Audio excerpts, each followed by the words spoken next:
저는 결혼 후 서울 근교 작은 아파트에서 남편과 단둘이 지내고 있었습니다. 둘 다 맞벌이라 주말마다 시댁에 다녀오는 정도였어요. 그런 저에게 올해 초 시어머니께서 전화하셨습니다. 얘야, 너희 아버지가 허리 수술을 하셔서 내가 병원과 집을 오가느라 정신이 없다. 우리 집으로 들어와 살면 어떻겠니? 남편은 집안 장남이니 잠깐 들어가 드리는 게 도리라고 했고 저도 싫지만 거절하긴 어려웠습니다. 우리는 시댁으로 짐을 옮겼습니다. 처음 한두 달은 시어머니가 집안일을 하던 습관 그대로 제가 하는 대로 내버려 두셨습니다. 그런데 시간이 지나면서 안방 이불은 이렇게 개면 안 된다. 국은 이렇게 끓여야 한다 같은 지적이 날로 늘었습니다. 남편은 저녁에 누워 TV를 보며 엄마 말대로 해라. 우리 엄마 스타일이 좀 꼼꼼하잖아 라고 웃어넘겼습니다.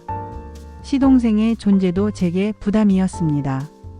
대학 졸업 후 취업 준비 중이던 시동생은 방에 틀어박혀 게임만 했고 식사 시간이 되면 나와서 당당히 수저를 놓았습니다. 설거지를 부탁하면 아 형수님 죄송한데 손목이 요즘이라며 요란스럽게 기침을 했습니다. 시어머니는 그런 시동생에게 아유 우리 막내 공부하느라 힘들어하고 감쌌습니다. 결정적인 사건은 봄에 일어났습니다. 퇴근하고 돌아온 저에게 시어머니가 이건 내가 돈이 없어 못해준 거야 라고 고운 봉투를 내미셨습니다. 봉투에는 시댁 땅 서류와 도장을 찍은 계약서가 들어 있었습니다. 집 옆에 있는 작은 땅이야. 아가 내 이름으로 해둘게.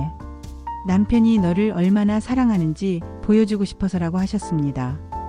잠깐 마음이 풀리는 듯 했지만 다음날 그 땅의 진짜 주인이 시누이였다는 사실을 알았습니다. 남편과 시어머니, 시누이가 상의해 저에게 명의만 빌려달라고 한 것이었습니다. 대출을 받아 세금을 납부하고 명의를 바꾼 뒤 시누이가 아파트를 살 자금을 마련하겠다는 속셈이었어요. 저는 명의를 빌려주면 대출 상환도 세금도 제 책임이 된다는 것을 알고 놀랐습니다. 남편에게 이건 말이 안 된다. 시누이 집을 왜 내 명의로? 혹시라도 문제가 생기면 내가 책임을 져야 하지 않나라고 따졌습니다. 남편은 당연히 우리가 갚지. 우리 가족인데 왜 이렇게 야박해? 라고 했고 시어머니는 내가 가족이면 함께 해야지라고 목소리를 높였습니다. 그날 밤 저는 친정엄마에게 전화를 했습니다. 어머니는 제 말을 듣고 조용히 말씀하셨습니다. 얘야, 결혼은 두 사람의 일이지만 집이 섞이면 한 사람이 감당해야 할 짐이 늘어나지.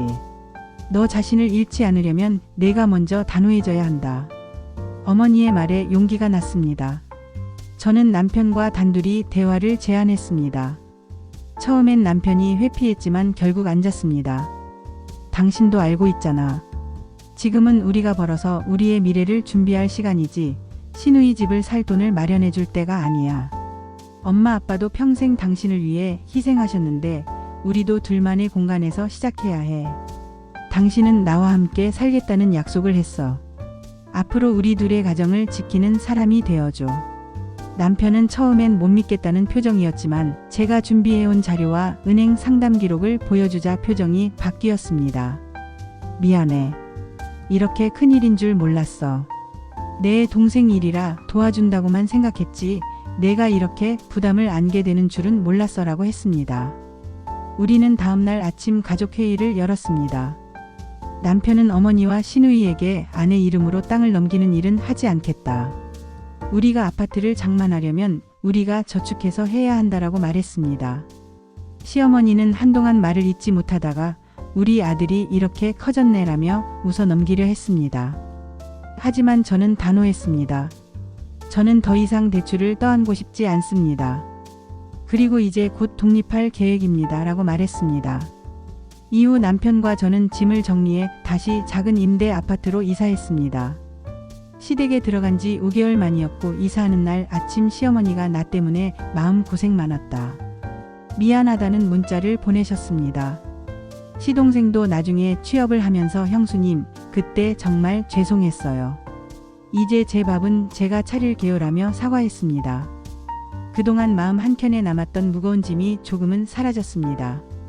시댁에서의 생활을 통해 저는 가족이라고 해서 당연하게 요구하면 안 되고 서로의 사정을 충분히 이해하고 상의해야 한다는 것을 배웠습니다. 무엇보다 남편과의 대화를 통해 우리의 가정을 지키는 법을 알게 되었습니다. 아직 완벽한 행복은 아니지만 우리는 둘만의 공간에서 다시 일상을 꾸리고 있습니다. 명절마다 시댁에 찾아뵙고 도움을 드리지만 서로의 경계를 존중하는 법을 배운 덕분에 갈등도 많이 줄었습니다. 감사합니다.